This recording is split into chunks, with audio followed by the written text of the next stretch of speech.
The Thing in the Moonlight by H.P. Lovecraft. Morgan is not a literary man. In fact, he cannot speak English with any degree of coherency.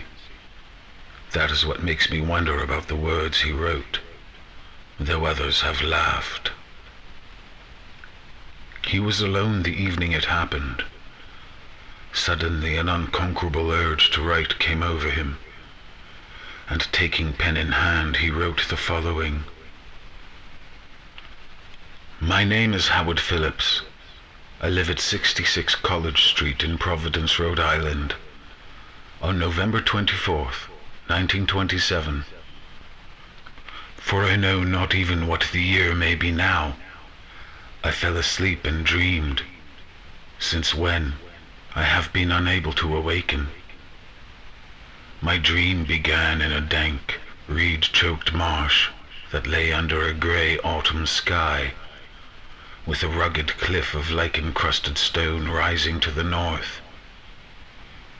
Impelled by some obscure quest, I ascended a rift, or cleft in this beetling precipice, noting as I did so the black mouths of many fearsome burrows, extending from both walls into the depths of the stony plateau. At several points the passage was roofed over by the choking of the upper parts of the narrow fissure, these places being exceeding dark and forbidding the perception of such burrows as may have existed there. In one such dark space I felt conscious of a singular accession of fright, as if some subtle and bodiless emanation from the abyss were engulfing my spirit. But the blackness was too great for me to perceive the source of my alarm. At length I emerged upon a tableland of moss-grown rock and scanty soil, lit by a faint moonlight which had replaced the expiring orb of day. Casting my eyes about, I beheld no living object, but was sensible of a very peculiar stirring far below me, amongst the whispering rushes of the pestilential swamp I had lately quitted. After walking for some distance, I encountered the rusty tracks of a street railway, and the worm-eaten poles which still held the limp and sagging trolley wire.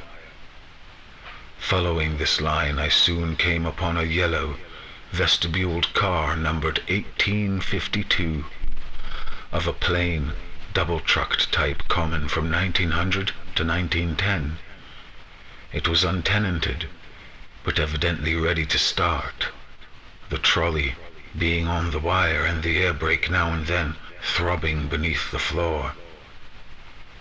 I boarded it and looked vainly about for the light switch, noting as I did so the absence of the controller handle, which thus implied the brief absence of the motorman. Then I sat down in one of the cross seats of the vehicle. Presently I heard a swishing in the sparse grass toward the left, and saw the dark forms of two men looming up in the moonlight. They had the regulation caps of a railway company, and I could not doubt but that they were conductor and motorman. Then one of them sniffed with a singular sharpness, and raised his face to howl to the moon. The other dropped on all fours to run toward the car. I leaped up at once and raced madly out of that car and across endless leagues of plateau, till exhaustion forced me to stop. Doing this not because the conductor had dropped on all fours, but because the face of the motorman was a mere white cone tapering to one blood-red tentacle. I was aware that I only dreamed, but the very awareness was not pleasant. Since that fearful night, I have prayed only for awakening. It has not come. Instead, I have found myself an inhabitant of this terrible dream world. That first night gave way to dawn, and I wandered aimlessly over the lonely swamplands.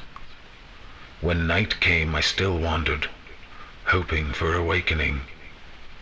But suddenly I parted the weeds, and saw before me the ancient railway car, and to one side a cone-faced thing lifted its head, and in the streaming moonlight howled strangely. It has been the same each day.